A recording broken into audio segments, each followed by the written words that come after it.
next speaker this morning, although there's not much introduction needed, I think Professor, and I think this time his name is really Polish, and it remains a challenge for German-speaking tongues.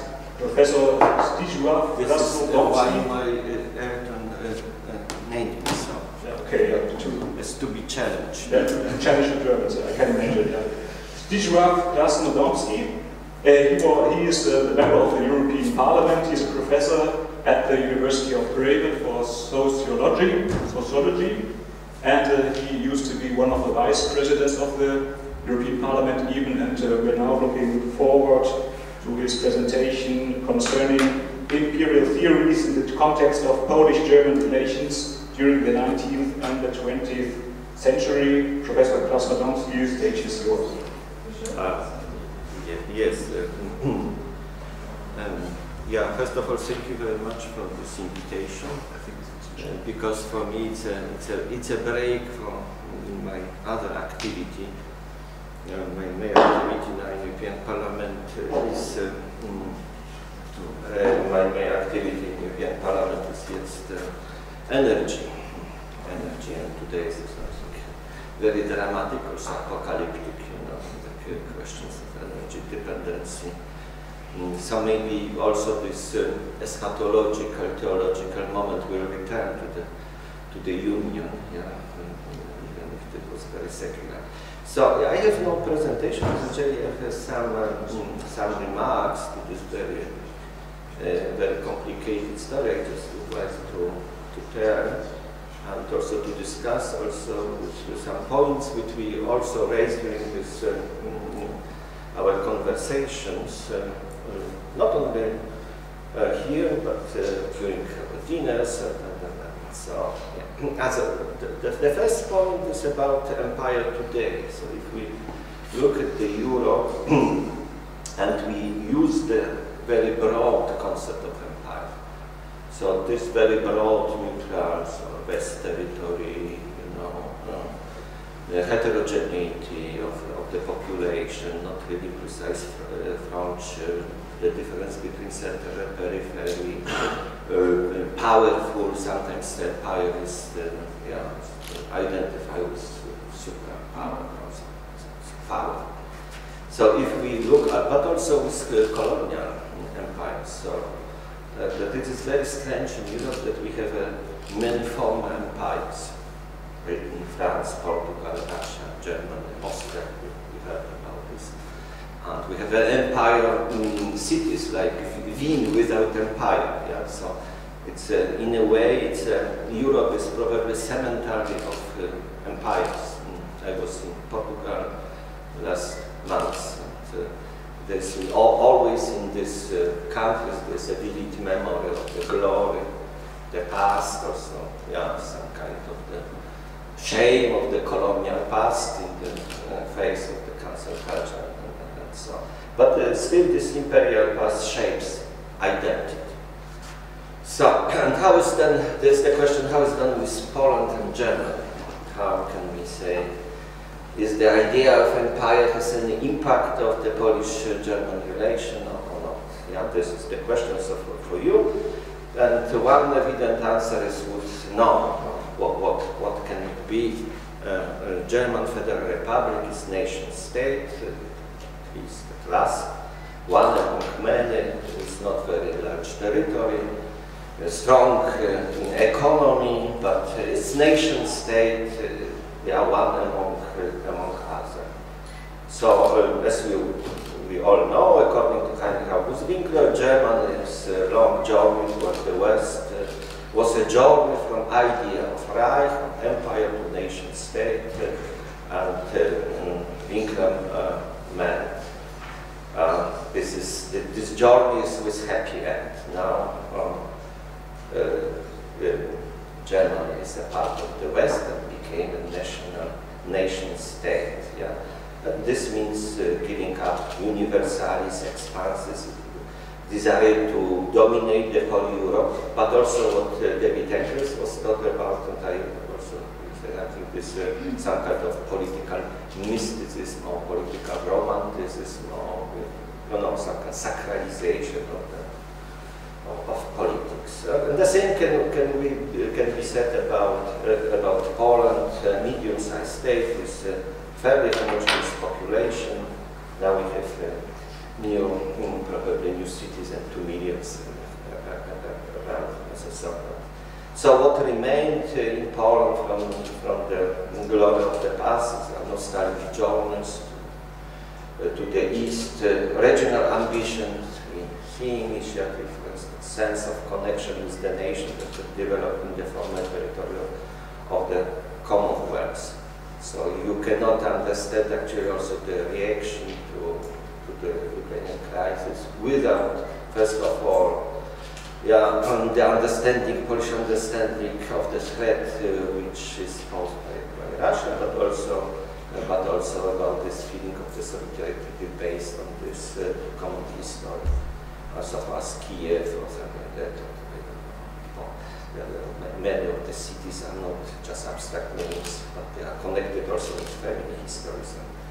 And most important, both countries are members of the Union, which, as Olaf Scholz recently, 2 days ago, wrote in a FAZ, it is antithesis of imperialism. This was the question: how imperialism and imperium are connected.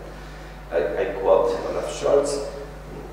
Some of my quotations are in German, but I think everybody understands here German. Die Europäische Union ist die gelebte Antithese zu Imperialismus und Autokratie. Ja, das ist schon gelebte Antithese, nicht nur theoretisch, but in life.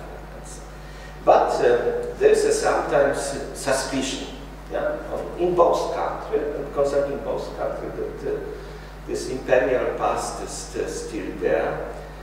Recently, Jarosław Kaczynski, I don't know if you know, this is a leader of the ruling party, the biggest party in the governing coalition in Poland. Coalition, the government is built from 3 parties. And Jarosław Kaczynski spoke of Fourth Reich, were criticizing Germany policy in the Union. This is, of course, it was quoted also by German media. But I also remember a conversation many years ago with a German diplomat, young German diplomat, who accused Poland of Jagiellonian aspiration.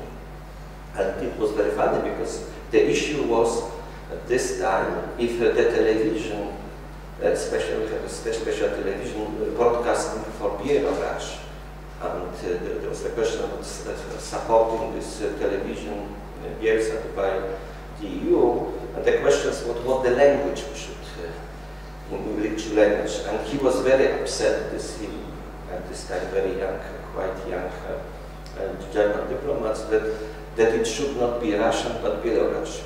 He said, this is not, we support the nationalism and the Polish Jagiellonian ambition in the East, when this is not in Russia. Also, former Minister of Foreign Affairs in Poland, Sikorski, now my colleague in the European Parliament, spoke critically of the Jagiellonian drift of the conservative governments in Poland. And there are also these suspicions, we know, Lithuania, sometimes Belgium, Ukraine, but also in Russia. Russia looks at Poland as a competitor in the region. In Germany, probably not. This is the question: why not? Yeah. So, but also there are also emerging views that also Union as whole is turning into a pipe. There's a now already very known book by Jan Zielonka, a colleague from Oxford, who wrote, I think 10 years ago, maybe 12 years ago, a book, Europe as an Empire. And also, Scholz sees that the questions of empire, of imperialism, is returning to Europe. He writes, zu Wirklichkeit gehört der Imperialismus ist zurück in Europa. But of course, according to him, this imperialism is only appears outside the Union, so from Russia. And now, if we look, so there are some remarks about Polish and German history. I start with the Polish history. So, how is with this imperial nostalgia, aspiration to reconstruct, to renew empire in the case of Poland? Is it possible? Is it realistic? I think it is very difficult, because if Poland ever was an empire, what is the question? That it is finally ended in 1795, despite the dreams of Polish romantics, poets, and the attempts made by the Piłsudski just after the First World War. And as you know, generally Polish history, classic narrative is Polish history is that it is divided in three parts. This is one part, three great acts of this drama, Polish drama. The first of which is the construction of the state in the early monarchy of Piast and Stalin's Piast state in relation and conflict with the empire. And also including this history is the history of German order, Teutonic order, at least to Battle of Grunwald, Tannenberg in 1410, or the Peace of Thorn in 1466. So it's a what I think everybody, at least in my generation, Polish Poles, some knows about this task. Yeah, just the questions of the relations with Holy Empire, German, Holy Roman Empire. The second act of this history of this drama is the establishment of the Polish-Lithuanian Commonwealth, starting with the Union Krewo, and the history of this Polish-Lithuanian Union, the wars fought until the partition, according to me, probably until the Kościuszko uprising. And the third act is the history of Poland under the partitions, history of national uprising, striving for independence, I would say also included World War II and the times of the communist times and the history of the opposition. And then the present days begins with the Third Republic, and I think it is, maybe it's Zeitgeschichte, but it is too close to us, maybe that we cannot understand this.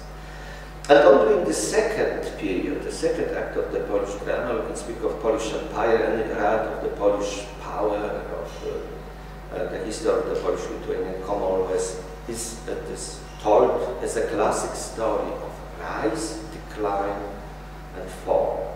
It's and the fall is, as we all know, Rzeczpospolita became a victim on the three empires, Russia, Austria, so we probably do not share this Józef Rod nostalgia. Józef Rod was Galicia, he spoke also Polish, in a way he was also part of Polish literature, Polish Jew, but patriot of the Habsburgian Empire, Prussia, which reactivated the German Empire. And because of this partition, Polish narrative and Polish politics became anti-imperial. As Andrzej Nowak, who wrote, I think, very good, as a leading Polish historian, very good. He published a book in English called Imperial Studies, Polish historian, as a really very good essays. And in one of his very good essays, he writes, the new Polish patriotism began to identify its role, Poland's role, as a leader of movements for national awakening in Eastern Europe. The final aim of this role would be to crush all three empires dominating the region. All the three participants of the Commonwealth, all participants in this partition of the Commonwealth, to make a room for new actors in the political area, nations instead of the dynastic states and bureaucratic empires.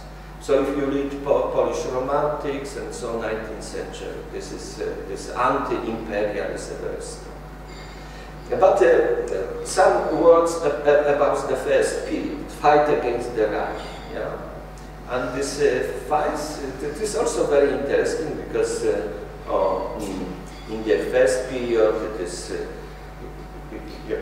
fight, struggle for independence, for autonomy in relation with empire. But these relations are not totally clear. There is a very interesting book published several years ago by Peter Wilson, The Holy Roman Empire, which is really a synthesis, and not only interesting from historian point of view, but also for me, sociologists and political theorists, this is also very interesting. But he writes not about Piast, because it's a very interesting how somebody worked in Oxford, English, writing about German empires. He also Poland in this context. And he said, the Piast were not trying to create independent Poland, a concept entirely alien to the early Middle Ages. However, they were prepared to work with empire as a means of security and enhancing their own status relative to local and neighboring lords. Not only did they have the Przemyślic as an example, a Czech dynasty, but also Croats elite secure recognition as separate kingdom in 925 in return for recognizing Latin rather than Byzantine Christianity. Mieszko established bishopric based in Gniezno, so close to this. Piast capital until 1039. So the people from Posen would say probably this not. Capital was here, yeah. And and dedicated his land to the papacy as a means of asserting autonomy while joining Christendom princely elite. Yeah, so it's a we know. And according to Wilson, the peak of this cooperation with empire was, of course, the famous pilgrimage of Otto III, and here also the meeting in Gniezno in the year 1000, yeah, and then Chrobry and so on. But as I said already, even if it is, because it's on one hand there's a kind of ambivalence, because it's the questions of the extending of the Christianity or Europeization of Poland at this time, and this is the empire. But on the other hand, what we learn and what we learn is that there's stories we cannot, for instance, as somebody who's Polish, abstract for the first Polish chronics, Galanonin, Kadłubę. They are all talking about, struggle of the dukes, kings of Poland, and against, against this pressure from outside. But also chronics for Titma, yeah, which are one of the main. So he was a bishop from Messerburg, yeah, as we all know, which is very interesting, and I'll say how he described Bolesław Chrobry and his courageous attempt to extend the Piast state toward the west. Yeah, and he of course doesn't like him very much, and so on. So, but generally one can say that Poland stopped the expansion of the Reich in the east, as it created this kind of clear border frontier, cultural frontier, and this was, and as Wilson also remarked, yeah, there was a difference between Poland and Bohemia, for instance, that in practice Poland remained a tributary of the empire from the 960 and in the late 12th century, but without this infringing its internal autonomy or requiring its rulers to participate in German politics. In this sense, it remained more distinct than Bohemia, which was clearly an imperial fief by 1002. And this explains also some differences, also contemporary differences between Czech exports. Yeah, and as you probably know, this border also was changed with the German order. And this but then re-established and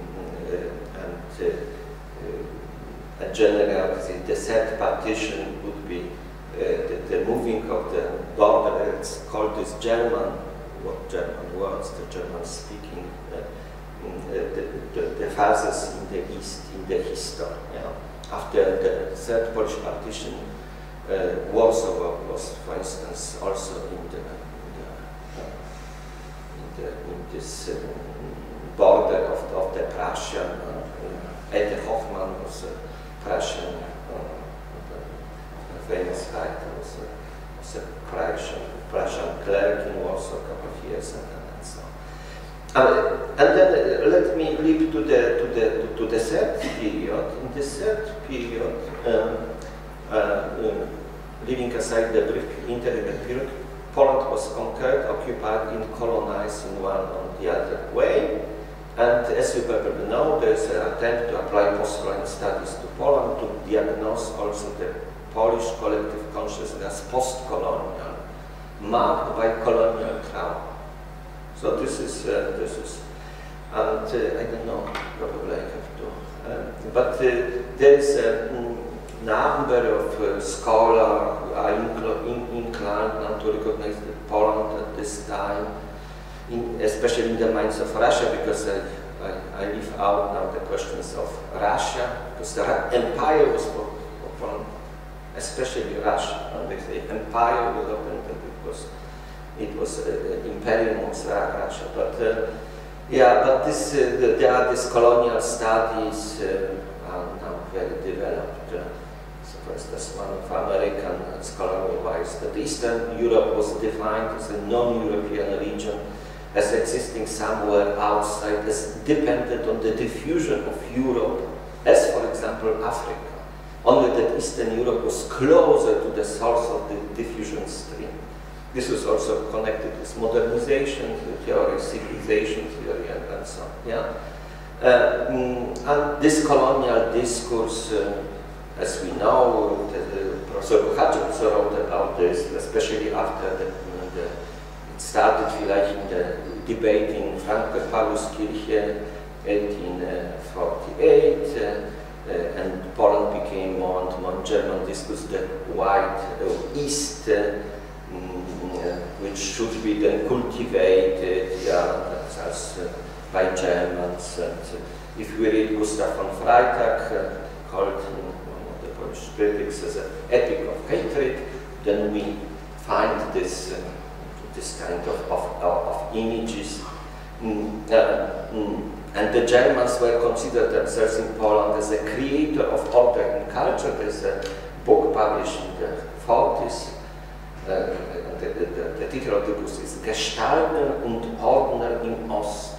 Yeah, it was a very popular book in this time, but after the war it changed the title to Deutsch-Polnische Nachbarschaft, Lebensbilder Deutsche Hilfe.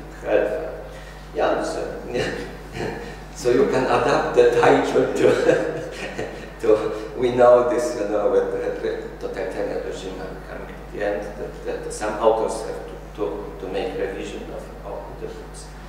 And I will not, I have many examples of how the Poland looked, how's the Polish reaction, but also some Polish publicist intellectuals also started to look at this perspective as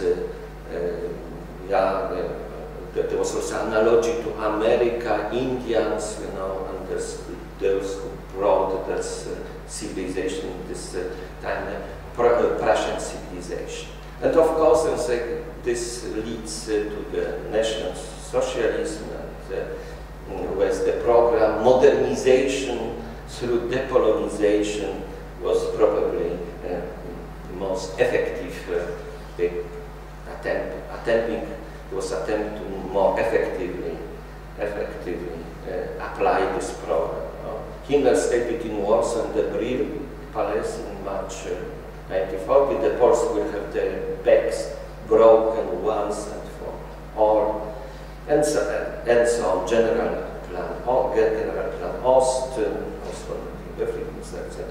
so on. But this was also I read this because as a socialist, somebody who is working on social theory and interested in modernization theory. And this, for instance, General Plan Ost had diese Konnotation, because it was modernity, scientific rationality, and so on was in this plan. But what was always the problem with this colonial paradigm, that the beginning, the fact that Germany was united by Prussia, and Prussia was former vassal state of Poland. So if we look, for instance, at Treitschke and some other such authors, it is sometimes very interesting to read how he saw this relation between Prussia and Rzeczpospolita, Commonwealth. Nur one quotation. Bei diesen erdrückenden, zugleich verführerischen Nachbarschaft des großen Slawenreiches, wo alles adlig war, vermochte das herzogliche Preußen, arm und entvölkert, nur durch zwei Häfen den Weltverkehr geöffnet, durchaus nicht jene Fortschreitung der Staatskunst zu wagen, welche sein ketzerischer Ursprung ihm vorschlägt. Unbändig Firmen, beseelt vom alten deutschvölkischen Trotz und der Idee der polnischen Adelsfreiheit. Ja, und dann beschreibt dann, wie preußische Adel war, sehr sozusagen nicht loyal. Oder er schreibt zum Beispiel, wie musste der große Kurfürst sich drehen und winden, um aufzusteigen aus dieser hässlichen Erniedrigung. Nur des Polenkönigs Gnade hatte ihm gestattet, sein eigener Vater eine kalvinische Totenfeier zu halten. Seine Kommissarin wurde als fremde Abgesandte vor Ständen Preußen zurückgewiesen und so weiter. Aber in wenigen Jahren war der missachtete Vasall der Krone Polens das Zügler in der Waage des polnisch-schwedischen Krieges. Und das ist über die zweite Hälfte des 17. Jahrhunderts, ja, die Rede. So, jetzt zurück zu diesem... English, please. I have no translation, yeah, but just generally it is about this relation, how the Treitschke, who is considered the historian of the Kaiserreich, the main important, how Mitfall complex and describe this relation between Polish crown and its Grossfürst, and Prussia as a dependence on this crown, as a vassal state, as I said. So, but the question is, was Poland Empire in this period as Rzeczpospolita? Was Poland in this greatest hidden empire? And the question is not clear, because when we take this general concept, and then like I say, okay, it's a big territory, almost million square kilometers. Also, there was also this kind of what we had indirect influence, fiefdoms, influence up to Riga, Smolensk, Moldavia, homage of Prussia, 5025, and Moscow in the 1611.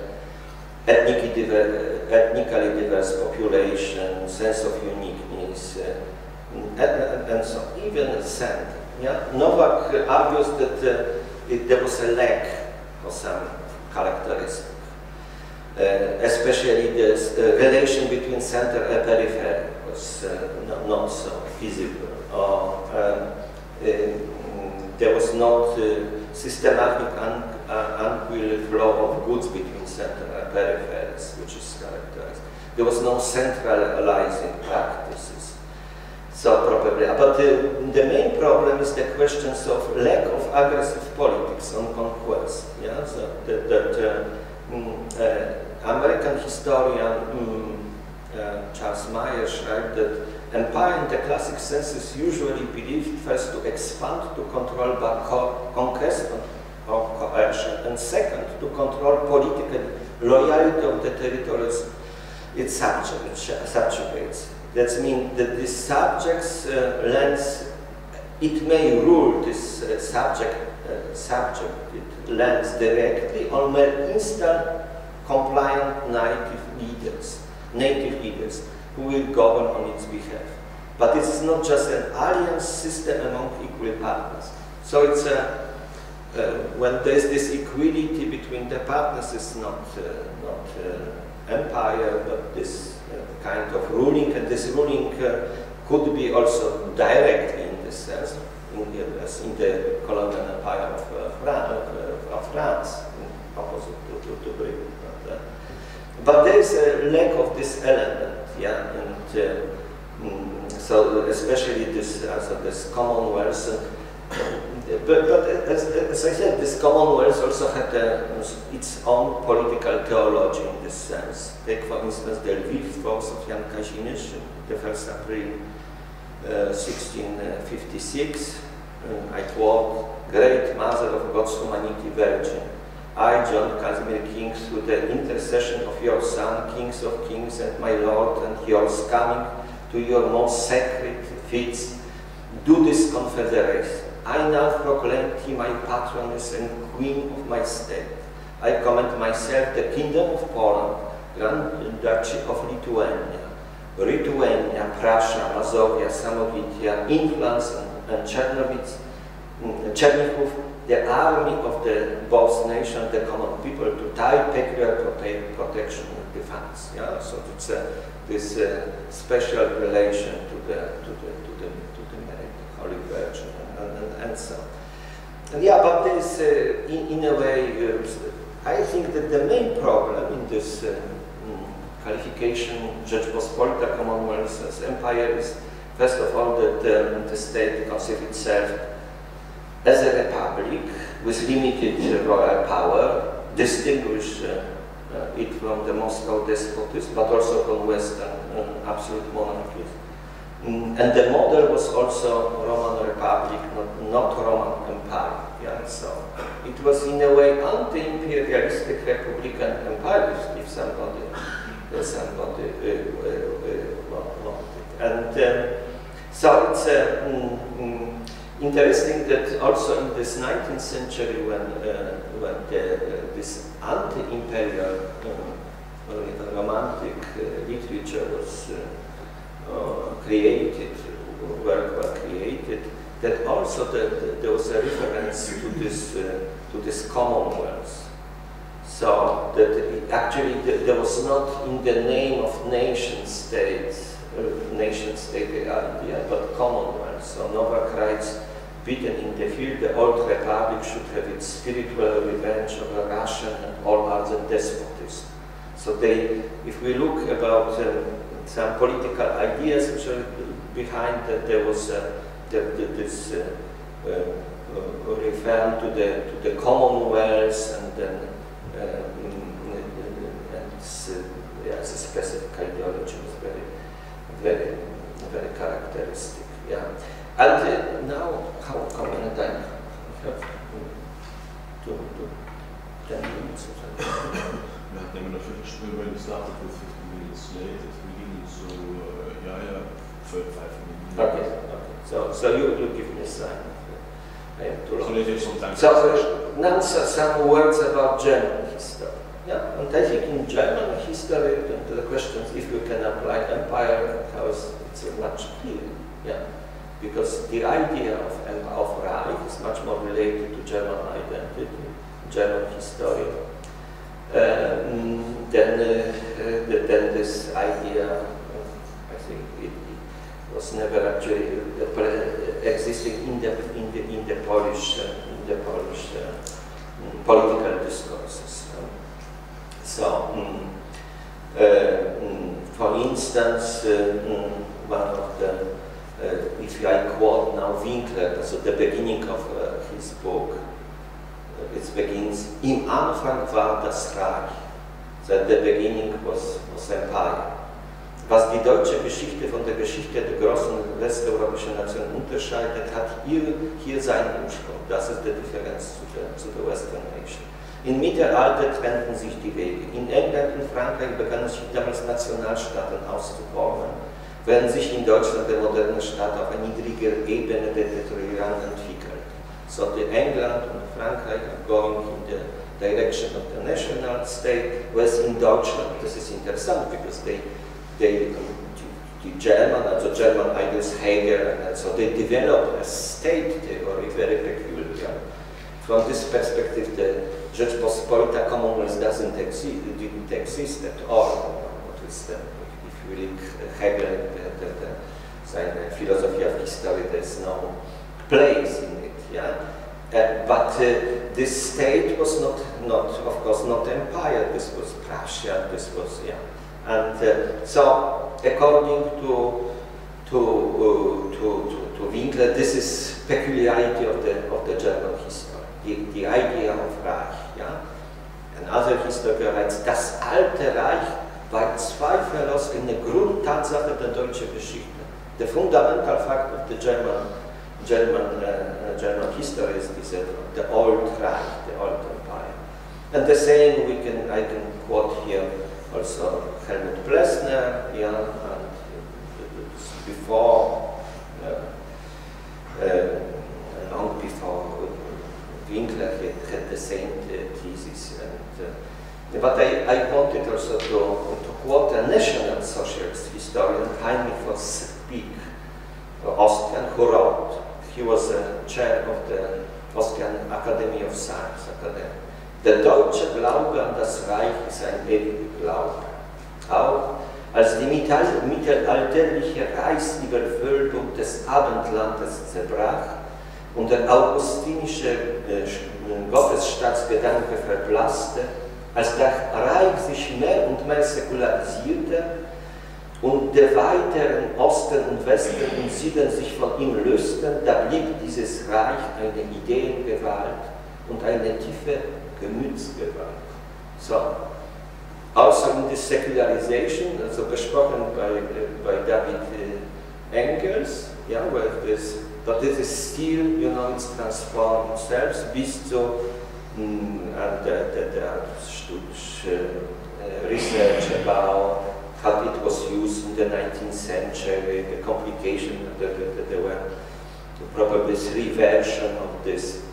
And once again, one can say that this Reich, yeah, was something different, even if this different modern from the 19th century was different than something what we know in general process empire. Yeah?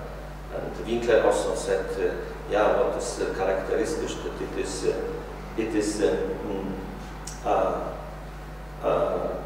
with the connected with this theological connotation. And the only similarity, he said, it's probably the third Rome in Russia, this concept, which is also, yeah, in this sense, one can say, of course, that the Third Reich is totally on the other hand, this on the other ground. So it's I think this still have something because this is the questions, of course, of this idea of Reich, how it's connected to the questions of nation, and then of the questions of the folk, yeah, and let's say because this relation was even unclear, and some authors, Ernst Böckenförder, argued, for instance, that the Kaiserreich was already the way to the nationalization, what also we had yesterday. Yeah, he writes, for instance, it was a national empire that drew its strength from the embodiment of national unity in the Reich, and what we also saw here in the building of this Schloss. Yeah? But generally, I could say what is for me interesting and permanent motive in this 19th and 20th century that this revolt, German revolt against the West, which is there. So Germany was not West, was Mitte, yeah, and Mitteleuropa, as we said. This is always a revolt against order based on the principle of sovereign nation states as a basic political form. Yeah? And if we look at this using of the idea of the folk against the folk is something with different connotation, the different meaning that it has the nation. Yeah, because it's more ethnic, it has not this relation to the political.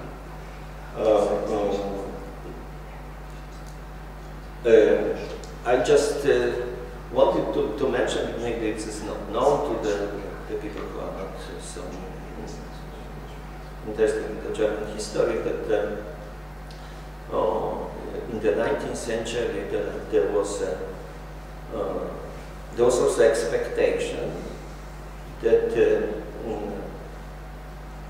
that in the process of the formation of the modern nation, there would be many German nations, Bavarian, Württemberg, Saxonian nation, separate, and even if in his speech at the outbreak of the First World War, Kaiser Wilhelm II spoke of German nations, czyli Völker und Tribesstämme, rather than single German nation. Yeah? And so it's once again something which probably make a big difference to Polish political imagination, the Polish political self-understanding of the concept of nation became in the 19th century central. It is based on this concept of the others nation, so the nation of the nobles. And now, coming now to the contemporary world. Can we say, this is history, 19th century, 20th century, we can say, okay, Poland, we have this complication, say Germany was much more closer to the German identity, but can we speak today about empire, imperial tendencies and inclination?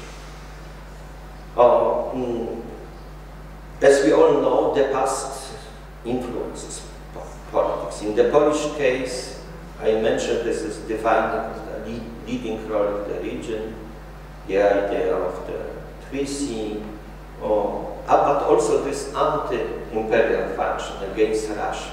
Yeah? And this anti-imperial function, according to me, is more and more so visible in the relation to the Union.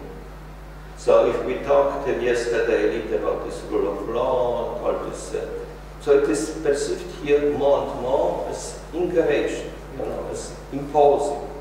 Also, when today somebody said about this energy policy, which is now turning around, and so on, it is more and more considered, and this is understandable on the, if you look at this history I just tried to very semantic way to return that it is not only seen as a danger coming from Russia and still imperial tendency, but also increasingly it is used also in relation, in this kind of relation with the Union. But how is with Germany? This is also for our discussion. Can we see the influence of the German imperial ideas in German politics and now, so of course, I would say yes. For instance, in this kind of, during this secularization, we are talking yesterday about Kant as some kind of saint of the philosophy of the Union, that it is still that this Kantian Habermasian, let's say philosophy, public philosophy, religion is replaced by morality. Yeah, but it's generally so some kind of this philosophy that religion, yeah, became, we know, all Kantians, became ethics, and ethics became a formal ethic, and so on. And if we look at the self-description in the recent 30, 40 years of the German Federal Republic, they also always use this moral concept. Zivilmacht, reluctant hegemon, yeah, in the moral powerhouse, yeah, is always morality plays important role. This is one. So secularized, for me, secularized, but according also to these tendencies in the philosophy of the moralized mission.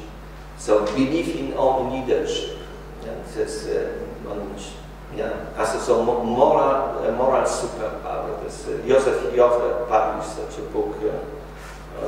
A little self-ironic, but in general very serious. You know, in a way, Merkel's Germany was moral superpower with a special right, and this is also the questions of the fall and redemption. Yeah, fall, Holocaust, and so on. Ja, dann diese Leader, also striving for leadership, ja. Scholz, quoting one second. Wenn Deutschland in dieser schwierigen Zeit Verantwortung in Europa und in der Welt übernimmt, das wird es sozusagen alles gut gehen. Führen, das heißt zusammenführen, zwar doppelten Wortsinn, indem wir zusammen mit anderen Lösungen erarbeiten und auf Alleingänge verzichten. Und wir als Land in der Mitte Europas, als Land, das auf beiden Seiten des eisernen Vorhangs lag, Ost und West, Nord und Süd und in Europa zusammenführen. Ja? It's a clear message. Aversion to nation states, also against nation as a political form, as a form of the political existence. Multi-level identity and loyalty, which is Bavarian, and to be Bavarian, German, and European. This is much more easier to have such identity if you are German, as in case of Poland. Activity, Gestaltungsmacht, to be active, especially in Central Europe. So when I talk with my German colleagues, they try to always trying to arrange us, our lives. And they say, okay, we have probably a good idea, but it is, our lives, we have to do this. No, we do not try to intervene and to organize the way in which as Ordnungsmacht, yeah, so pacification. In the sense of also, I think that this rule of law, I agree what was said, this is in a way as considered the strong moral connotation, or mystic connotation. Yeah. And of course, hegemony in European Union, the questions if it is, as was in this Scholz quotation. So I will finish here. Thank you very much.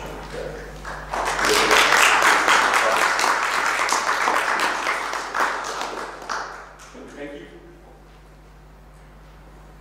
We thank you, Professor Krasnodębski, for your presentation. It was very pleasant for me that you broadly used German language despite all the anger of you for Germany. That was a good thing for me as a simple guy from Germany, not too challenging in this part. Now, once again, feel free to ask your questions or to state your remarks. Yes. I'm really glad you mentioned, Hegel, because there's this an important quote from Hegel I remember almost by heart, and it would be worth to mention it in this multicultural society we have here. So there's this quote that Hegel briefly mentions the elite Central Eastern Europe, and he says something like, there was some commotion in the region. The Poles even have liberated part of Europe from the Turks, but otherwise the people of this area have not revealed themselves in a series of chapters that reason has prepared for the world. So this is precisely his kind of understanding. There's a vacuum, in spite of the fact we kind of did some stuff, there's nothing.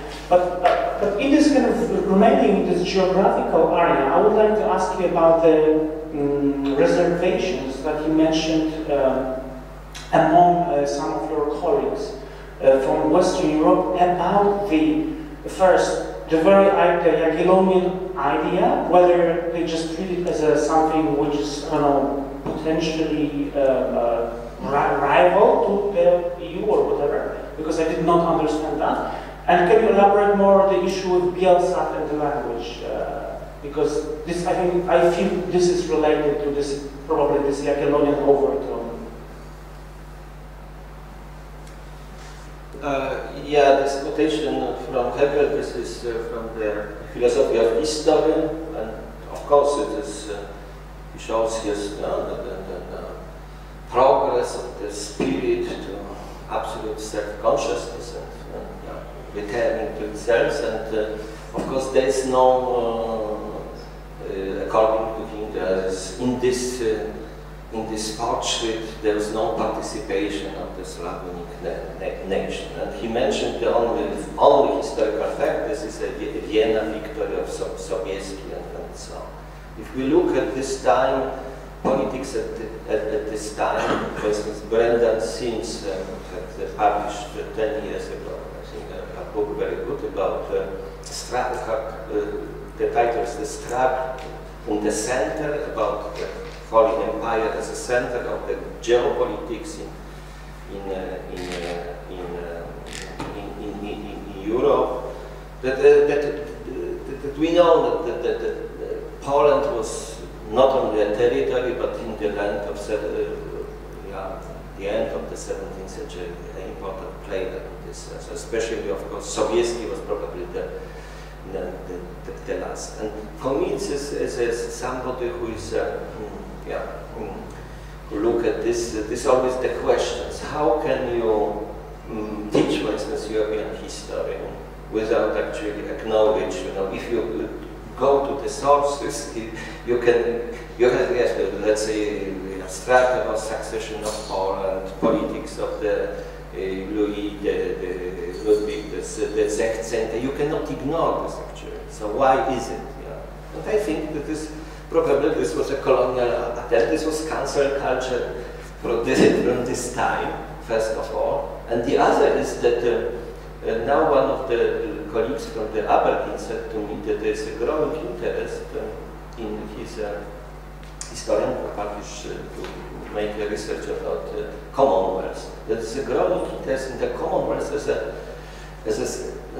peculiar political form, republican form.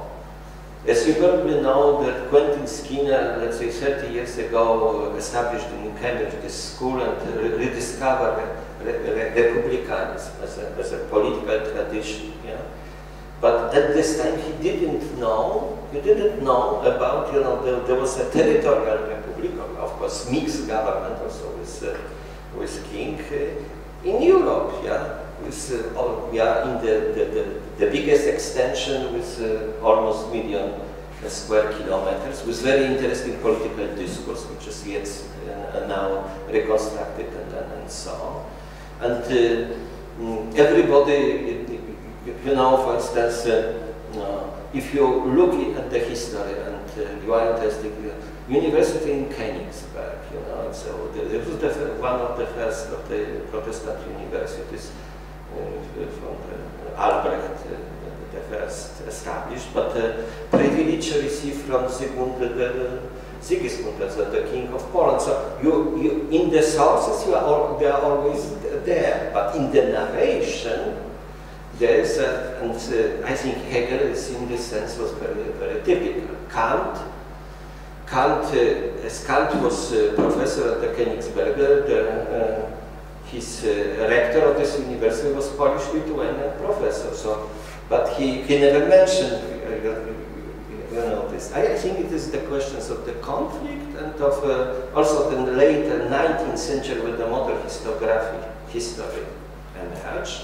It is written from the point of view of this powers who occupied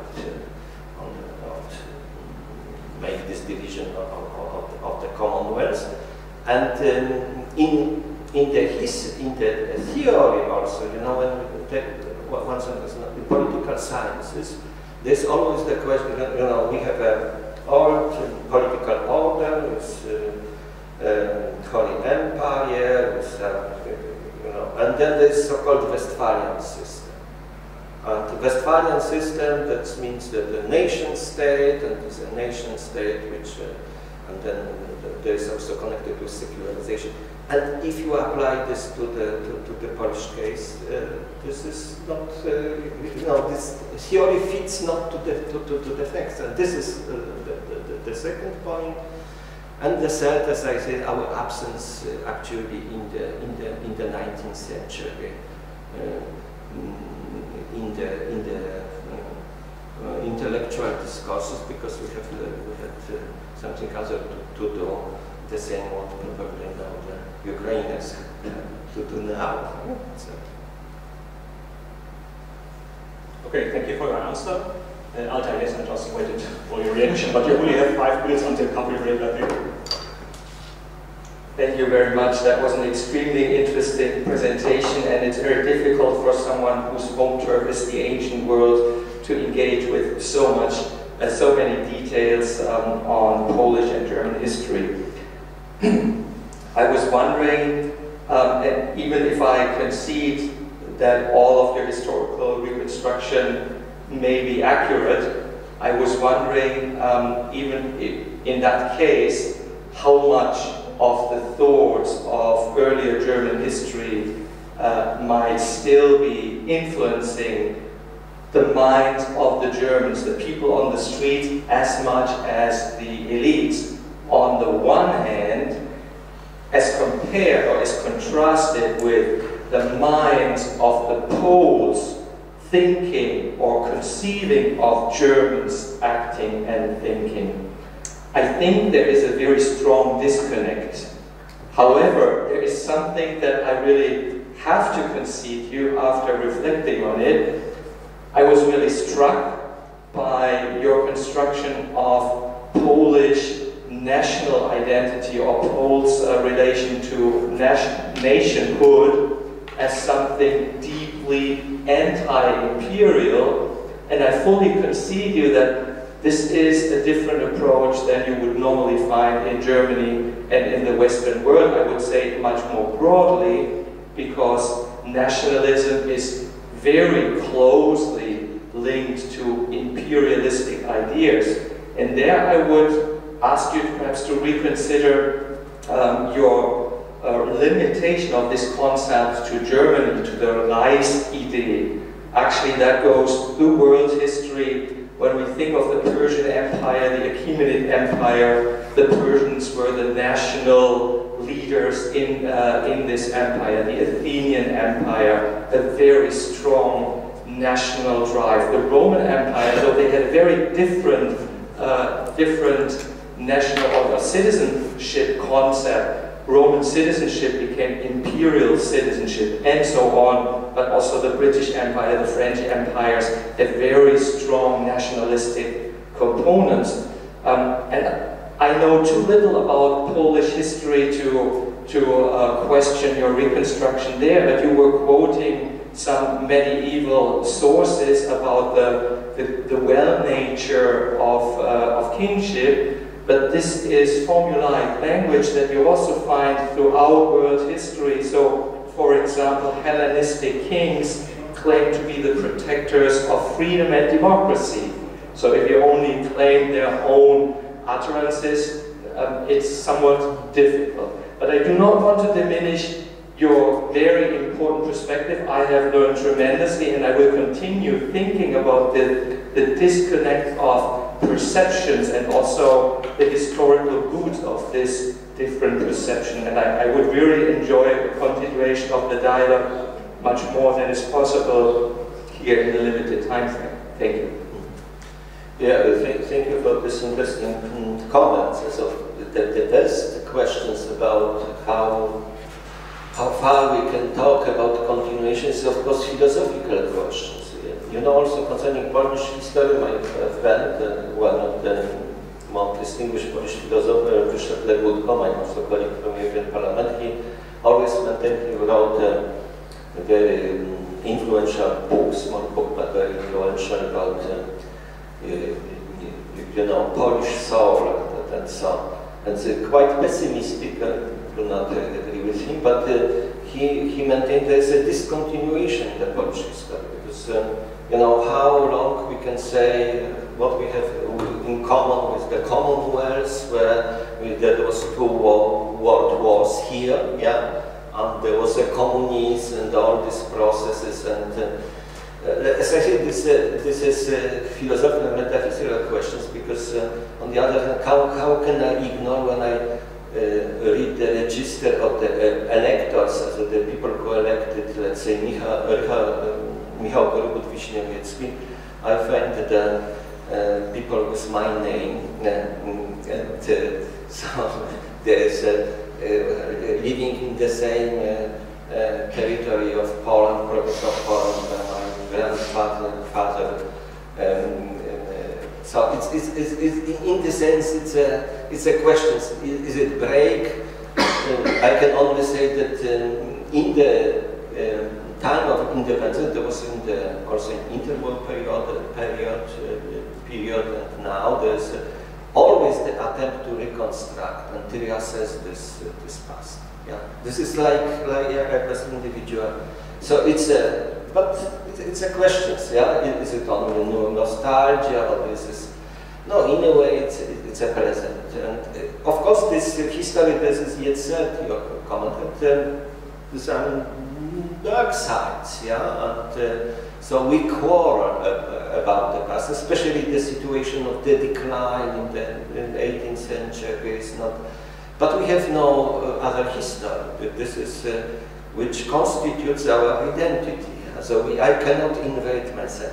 Concerning Germany, in Germany, of course, I know that there is these questions of discontinuation, of course, the territory change. I started this, but I think it is not only a Polish prejudice to see some kind of continuation also here, yeah, in a way. So Germany is not a foreign country for me. I spent altogether probably 30 years in Germany. I have German family now, so it's not.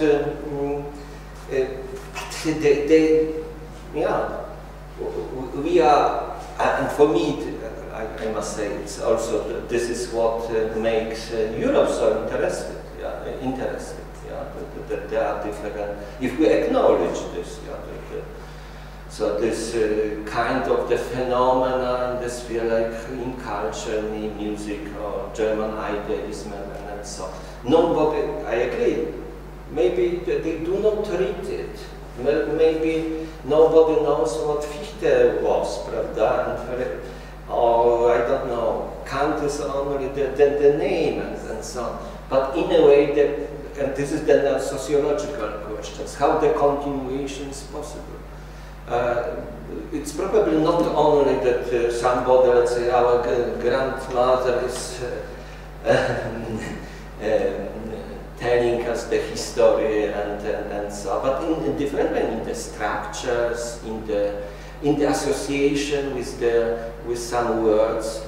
For instance, when we are talking in Poland, narodowe, this was several years ago totally neutral. Teatr narodowy, Nationaltheater. In Deutschland, some words have different meaning. You cannot be translated. This is, yeah, it's better than simply to say Volk than die Nation and so on.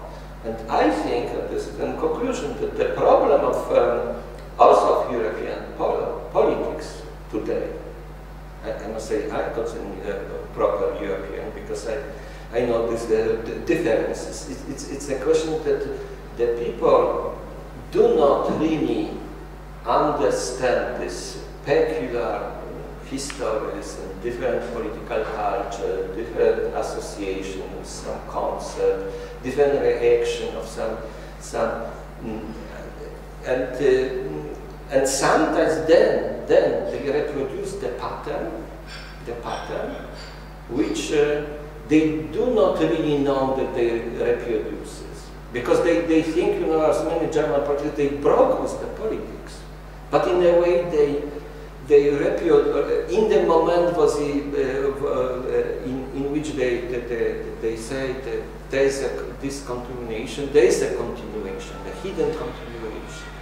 Or at least you have also to, in Europe, even if, let's say, this Polish perspective, Lithuania perspective on Poland, Portugal perspective on Spain, Italian on German, even if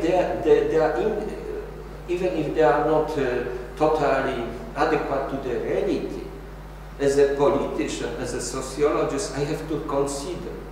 So I have to, when I say something as a German, for instance, that we have to verhungern Poland, yeah, or the hunger. So you have to be conscious what does it mean, how it sounds, yeah, how it sounds, yeah. If we lack this kind of the cultural competences, which should be based on this on the history, then the possibility that we remain in one political union division. Yeah, so I would even say to my German friends, it would be for Germans quite interesting to treat sometimes seriously what we are talking. Let's say what we were talking about dependency on Russia. Yeah? So because we are taking also seriously what let's say Kant or Hegel said about us. Yeah? We are of course not totally agree, but we are very serious. Last closing remarks. Thank you once again, Professor Krasnodębski. And I think